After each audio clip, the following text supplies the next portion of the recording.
Dear students, आज हम class 7 की हिंदी सब्जेक्ट के चौथे अध्याय को पढ़ेंगे। आज का हमारा चौथा अध्याय है न्याय मंत्री। सबसे पहले हम इसके शब्दार्थ को समझेंगे।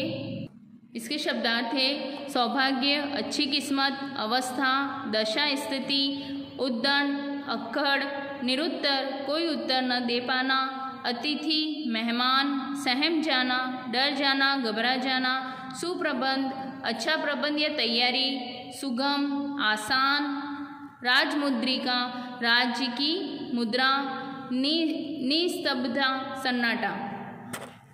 अब हम इस अध्याय को पढ़ेंगे। संध्या का समय था, चारों ओर अंधकार फैल चुका था। ऐसे में किसी ने बाहर से घर का दरवाजा खटखटाया। कौन है? ब्राह्मण शिशुपाल ने थोड़ा सा दरवाजा खोलते हुए पूछा। एक परदेसी बाहर से आवाज आई, क्या मुझे रात काटने के लिए स्थान मिल जाएगा? जैसे ही शिशुपाल ने पूरा दरवाजा खोला, उनके सामने एक नवयुवक खड़ा था। उन्होंने मुस्कुराकर कहा, यह मेरा सौभाग्य है, अतिथि के चरणों से यह घर पवित्र हो जाएगा, आइए पधारिए। नवयुवक को लेकर शिशुपाल घर में गए और उनका आदर सत्कार किया। फिर दोनों उस समय की देश की अवस्था पर बातें कर रहे थे। शिशुपाल ने कहा, आजकल बड़ा अन्याय हो रहा है। नवयुवक इस बात से सहमत न था। वह बोला, दोष निकालना तो सुगम है, परंतु कुछ करके दिखाना कठिन है। शिशुपाल बोले, अवसर मिले तो दिखा दूं कि न्याय किसे कहते हैं। तो आप अवसर चाहते हैं? हाँ, अवसर चाहता हूँ। फिर कोई अन्याय नहीं होगा, बिल्कुल नहीं होगा। कोई अपराधी दंड से न बचेगा। नहीं। नवयुवक ने मुस्कुराकर कहा, यह बहुत कठिन काम है। ब्राह्मण के लिए कुछ भी कठिन नहीं, मैं न्याय का डंका बजाकर दिखा दूंगा। नवयुवक धीरे से मुस्कुराया पर कुछ न बोला। कुछ देर बाद वह सो गया। सुबह उठकर नवयुवक ने शिशुपाल को धन्यवाद देकर उनसे विदा ली। कुछ दिनों बाद शिशुपाल के घर कुछ सिपाही आए और उन्हें दरबार में चलने के लिए कहा। यह सुनकर शिशुपाल कुछ क्षण के लिए सहम गए। वे समझ नहीं सके कि सम्राट ने उन्हें क्यों बुलाया है। कहीं उस नवयुवक ने सम्राट से झूठी सच्ची शिकायत तो नहीं कर दी? यदि शिकायत कर भी दी हो तो क्या? मैंने कोई गलत तो कहा नहीं था। यह सोचकर शिशुपाल दरबार की ओर चल दिए। वहां पहुंचकर शिशुपाल आश्चर्यचकित रह गए जब उन्होंने देखा कि वह नवयुवक ही सम्राट अशोक है। सम्राट बोले, ब्राह्मण देवता, मैं आपको न्याय का अवसर देना चाहता हूँ, क्या आप तैयार हैं? पहले तो शिशुपाल घबराए, फिर बोले, यदि सम्राट की यही इच्छा है तो मैं तैयार हूँ। बहुत ठीक, कल से आप न्याय मंत्री हुए। ऐसा कहकर सम्राट ने अपने हाथ से अंगूठी उतारकर शिशुपाल को पहना दी। यह सम्राट अशोक की राजमुद्रिका थी। अब शिशुपाल न्याय मंत्री थे। उन्होंने राज्य की समुचित व्यवस्था करनी आरंभ कर दी।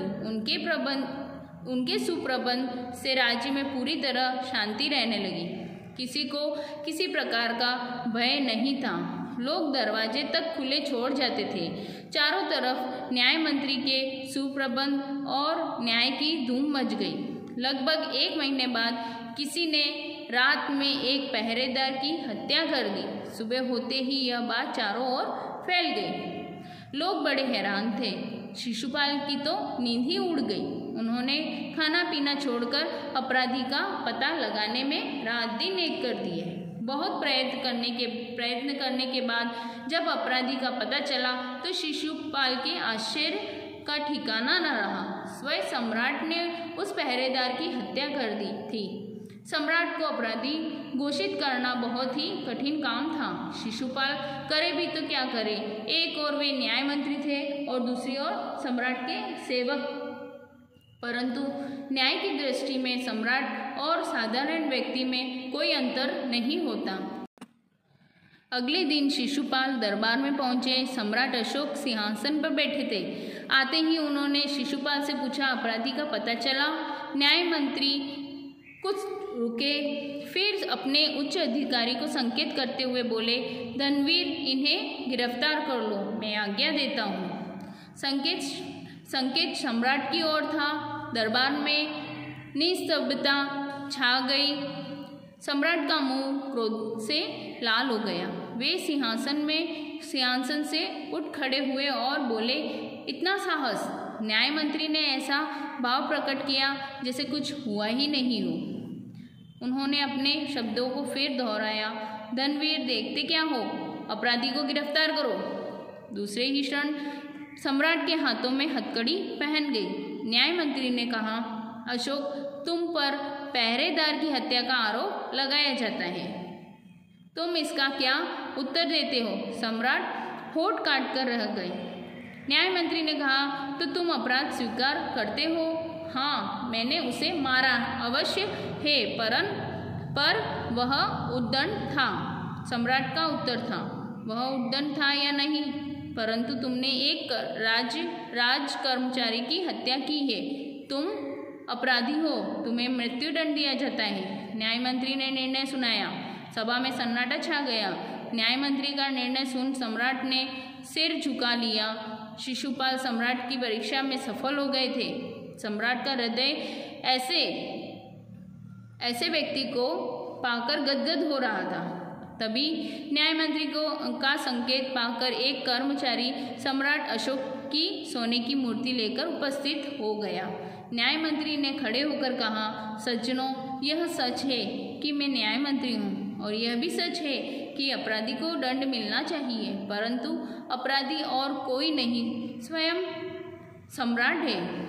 शास्त्रों में राजा को ईश्वर का रूप माना गया है, इसलिए उसे ईश्वर ही दंड दे सकता है। अतएव मैं आज्ञा देता हूँ कि सम्राट को चेतावनी देकर छोड़ दिया जाए और उनके स्थान पर इस सोने की मूर्ति को फांसी पर लटका दिया जाए, जिससे लोगों को शिक्षा मिले।